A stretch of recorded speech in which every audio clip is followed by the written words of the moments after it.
you and welcome. My name is Mike, and in this old video, Eureka! Yeah, we're gonna look at it in this tale. South of Salt Lake City, mountains, mines, that's us for this old one. It's a ghost town. That name will certainly be fitting in all the ways you know I mean. It started with a vanishing, it ended with a finding, and a gavel. So go on here, right? Let's skip the like and subscribe, let's skip the sponsored by, let's skip the bad jokes, which only I enjoy. Because I got a feeling you just want to give it a go.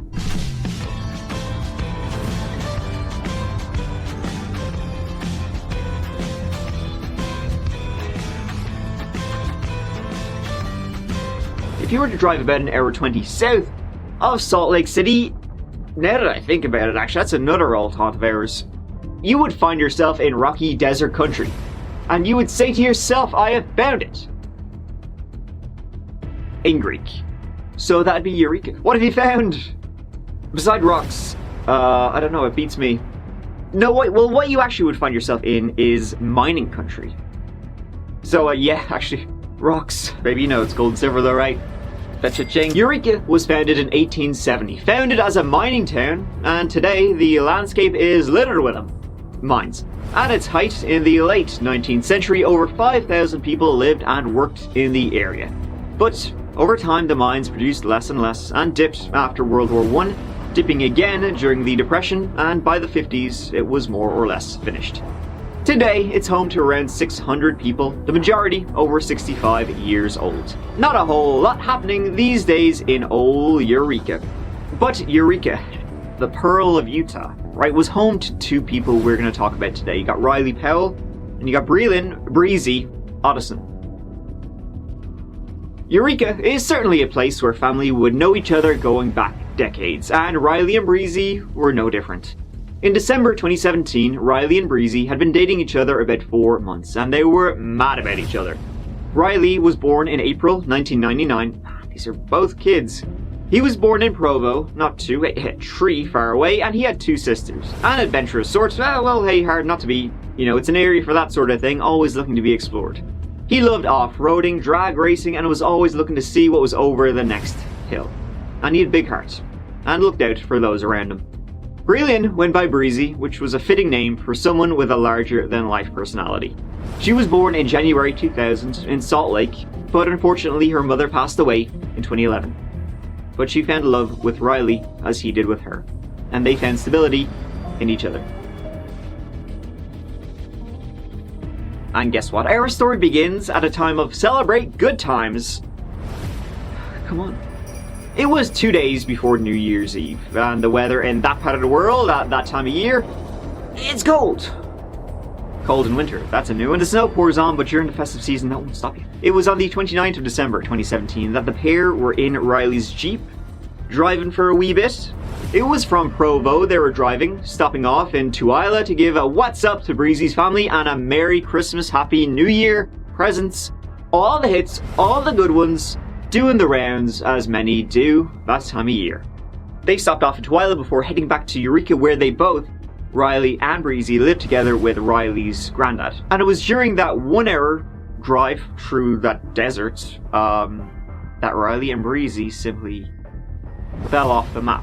They never made it back to Eureka, like only wind and dust was the only thing on that road. They just disappeared. It was the next day, the 30th of December, that people really started to notice, hey, where's Riley and Breezy? You know, no social media, no messages, no texts. You seen him? No, was the resounding answer. The route was driven. They had, come from Tooele in case there had been some sort of accident. And this is not a place you kind of want to have an accident because, in the depths of winter, there's not really a whole lot there, to be honest. So, but nothing. It was on the 2nd of January, after a very worried and stressful New Year's, that they were both 17-year-old Breezy, 18-year-old Riley, were reported missing to the sheriff's office. Authorities say 17-year-old Jerrod Otteson and 18-year-old Riley Powell left Tooele back on December 30th to drive to Eureka. Problem is, they never showed up. The couple planned to stop in Spanish Fork before going home to Eureka, where both teens live with Powell's grandfather. Powell is known to enjoy going exploring or off-roading, and authorities believe the couple may have gone on a dirt road and become stuck. They were last seen driving a dark blue Jeep Grand Cherokee with license plate number 674VWV. Adding to the concern is the fact that Powell's Jeep has more than 200,000 miles on it, and the teens have old cell phones that only use Wi-Fi. If you have any information, you're asked to call the Juab County Sheriff's Office or the Tooele County Sheriff's Office. And so the search was on in that frigid hellscape called Utah. But of course, yeah, time was of the essence, right? And as I said, it's not a place you want to have a breakdown.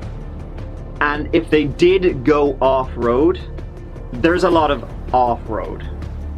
And so the investigation sparked up, right? And they did what they always do. They speak to every single one they can, right? I mean, there's only 600 people there, so your options are kind of limited. But one of the women they spoke with was this one, Morgan Henderson, 34 years old, and she lived right around the corner in Mammoth. She lived with her boyfriend, Jerrod Baum, and Jerrod's dad.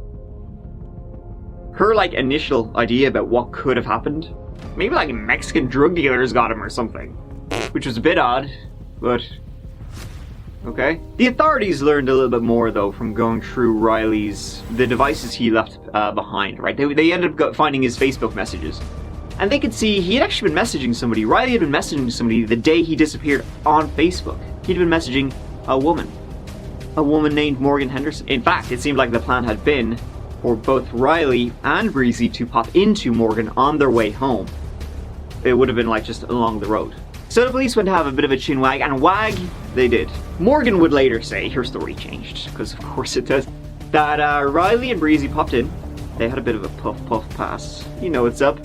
And then they stayed for about 40 minutes, and then they were gone. They left. Once Morgan's boyfriend, Jerrod, came home, they were out of there. The reason they left when Jerrod arrived was that he did not want Morgan hanging out with people in his house when he wasn't around.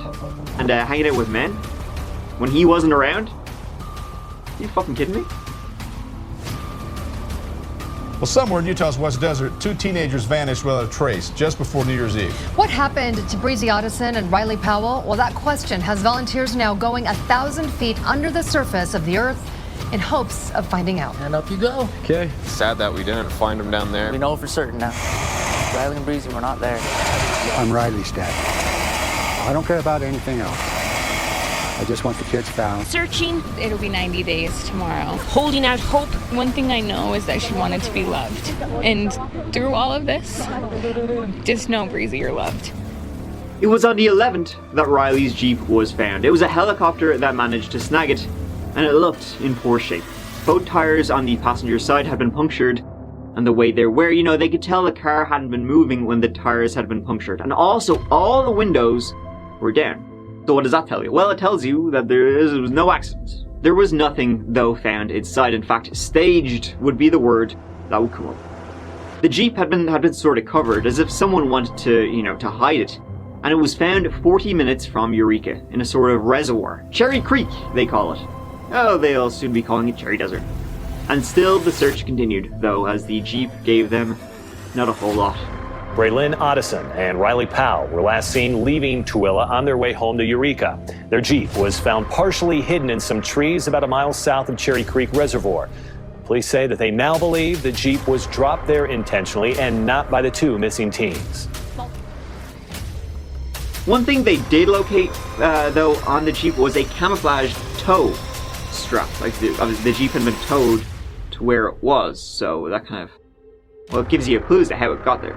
But it seemed like foul play was, at play now. And so the frenzy to get these two beloved young people back was even higher.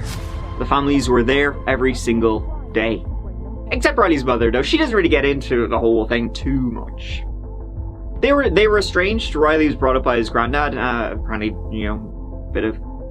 And things take an even stranger turn when Riley's mother's boyfriend, he reports to the police that he saw someone towing that Jeep around the time of the disappearance. Maybe he could explain why Riley's Jeep ended up where it did and what happened before. The police started investigating Riley's mother and her boyfriend, Misty and Lee. They weren't incredibly forthcoming though, which always just makes the police want to look at you more, but nothing. That is until the 25th of March, 2018. Riley and Breezy, that had been missing for about 3 months at this stage, at just a routine traffic stop, someone was pulled over. That someone was Morgan Henderson. The Morgan Henderson who was one of the last people to see Riley and Breezy alive. Morgan was pulled over for speeding and she failed a drug test. Upon searching her car, they found an axe, a rifle, and knives. She was then taken in, and after feeling, quote, tremendous guilt, unquote, she told what really happened. It was not good. Riley, Breezy, and Morgan, they had been hanging out that night, and then Jerrod came home. But, before I get into what exactly happened, who the shit is Jerrod Baum? A real sack of shit, that's who. In 2018, he was 41 years old, well known to the popo in the area, though he kept it to himself among the general population. He had quite the history. At age 15, he had walked into a Burger King with a big old gun, a big old iron, and he started blasting. The idea was to rob the place and kill everyone. Now, he didn't kill anyone. He was arrested, he was charged as an adult. The attempted murder charge was dismissed, and he went to prison. He took a sweet L plea deal though. He would be in and out of prison actually his whole life, usually from parole violations stemming from that one incident.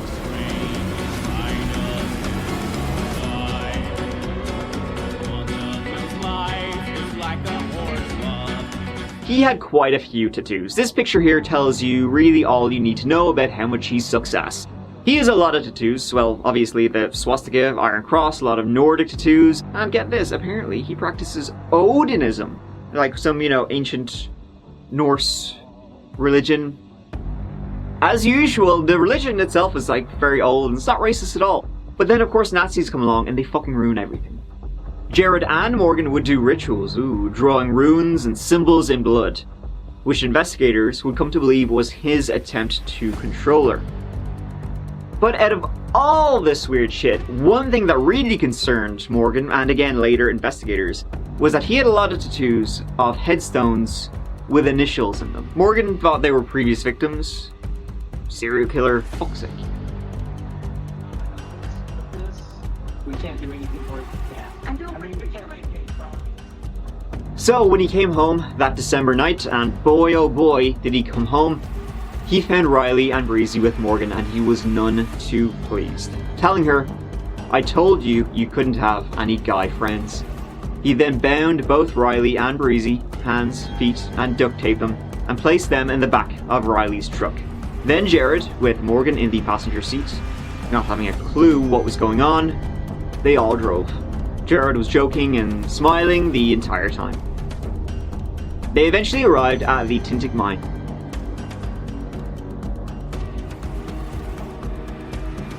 Once a massive mine in the area, now abandoned, he beat Riley and stabbed him before throwing him in the mine, saying, "Goodbye, Riley." He then cut Breezy's throat, and she too went in the mine. Morgan told all of this to the police, and the young couple's bodies were found. This was on the 27th of March, about 100 feet down. Their hands were still tied behind their backs. Jerrod Baum was arrested that very next day. This crime scene tape is still up there behind me. That's where they were found. Again, we don't know if it is Breezy and Riley. The identification is pending at the moment, but the families say that the fight is just beginning. Morgan was arrested on suspicion of obstruction of justice. Jerrod Baum, well, among other things, he was charged with 2 counts of first-degree murder. He pleaded not guilty. The man accused of killing 2 Tooele teens is expected to be inside a Provo courtroom today. So that is incredibly disturbing. It would be a long time though before the trial actually kick off, like a whole 4 years later. As in now, 2022 now. The gearing up for the trial took so long was because, well, the death penalty was on the cards, and then off them, much to the family's chagrin. Whether Riley and Breezy could be referred to as children or not, the judge ruled young adults. He wouldn't allow Jerrod to be called a white supremacist. Whether some medical records could be used or not in relation to Morgan, And Morgan, who, in a plea deal, would testify against Jerrod. After all, pretty much the whole prosecution's case rested on her. This was in return for her being a free woman once the Jerrod Baum case was finished. Morgan Henderson is Jerrod Baum's former girlfriend, and she's the only person who witnessed the murder of 2 teens near Eureka. It was the most horrible sound I've ever heard. And there wasn't really a whole lot of evidence against him. It was mostly circumstantial. The whole, like I said, it really all rested on Morgan Henderson's shoulders and how what she said matched with what the police found. He'd never been mad at me like that. That had never happened before. It felt scary. It was clear something was really wrong. So you're out there in the middle of the night. 2 people are tied up. And so it was scary. Riley asked if he could kiss his girlfriend. And then Breezy said no, and she started crying. I heard Riley say, "I'm dying," and he was gurgling. And that's when I realized that he wasn't hitting Riley, he was stabbing Riley. It was the most horrible sound I've ever heard. He's got this huge grin on his face, like he's enjoying himself. And he was, he did later, he laughed about it. He said that was like lambs to the slaughter. They didn't even fight.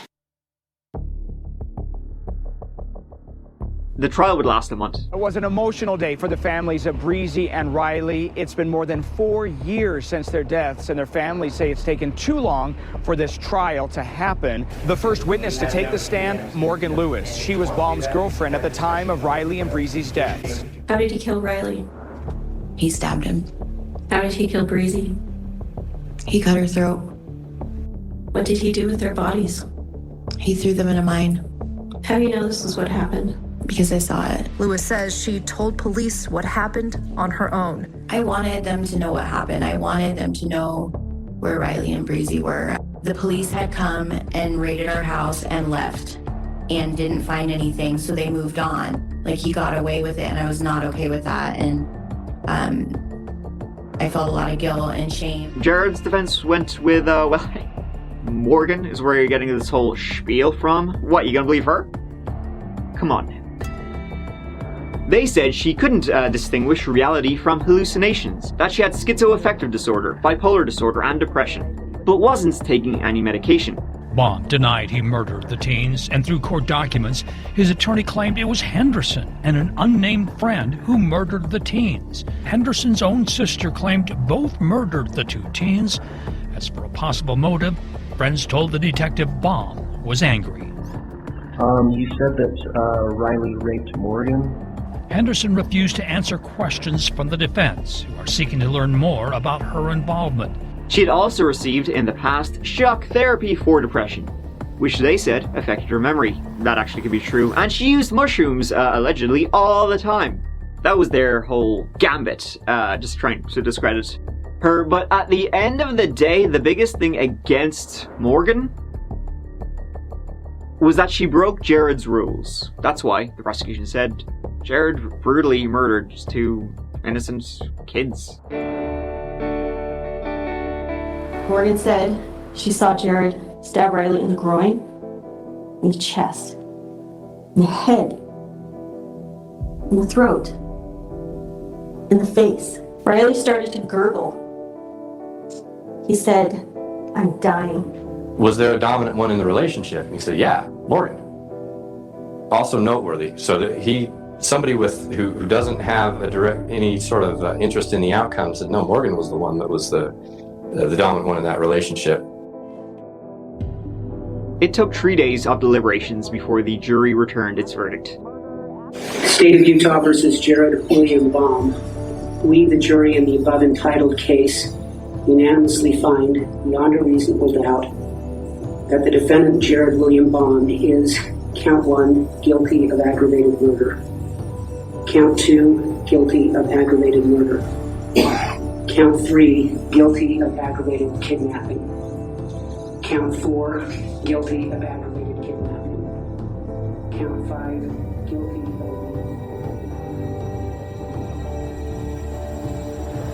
of... Guilty on all counts. Jerrod Baum is scheduled to be sentenced on the 1st of June. It will very likely be life in prison. The death penalty was taken away from us, and that's what we wanted. This is the next best thing, so We have no complaints. At least I don't. So, very good today. Very good outcome. It's been a journey. So it's, that wait was painful, but in the moment, I look back and it was just a blurb through all of this. 4 years, we searched for 3 months. We waited 4 years for justice for these kids. So at the end of the day, we can wait, and it was worth the wait. It's an incredibly tragic case, For the two, just a lovely young couple murdered for what would be the stupid, actually, that is no reason at all. Jerrod Baum was a crazy person, someone who loved being a big evil bastard. Well, no, he'll be in prison for the rest of his unnatural life, but he seems like someone who, gets on great in there. He'd been involved with the various white gangs, as you can imagine. He was even linked to a prison shanking and prison riots before, so you can imagine he's only licking his chops. I imagine that for him, going to prison will be just like his penis. No biggie. So we will leave it there. But god damn, if there was ever time to bring this back, this is it. Snap, snap! Thank you so much for watching. I really appreciate you taking the time to do so. And be here with this guy once again at the end of the video. It really means a lot that you're here. I know I say that every time, but I mean it, so thank you. It's still weird to me that after doing this for however many years, 4 years now, it's people still watch my videos. Still kind of bizarre. I don't think it's hit me. Yeah, after doing it for so long, but here we are. Thank you. Here, go on. I'll see you as always real soon in the next old video, as always. So please, take care of yourselves. So love you.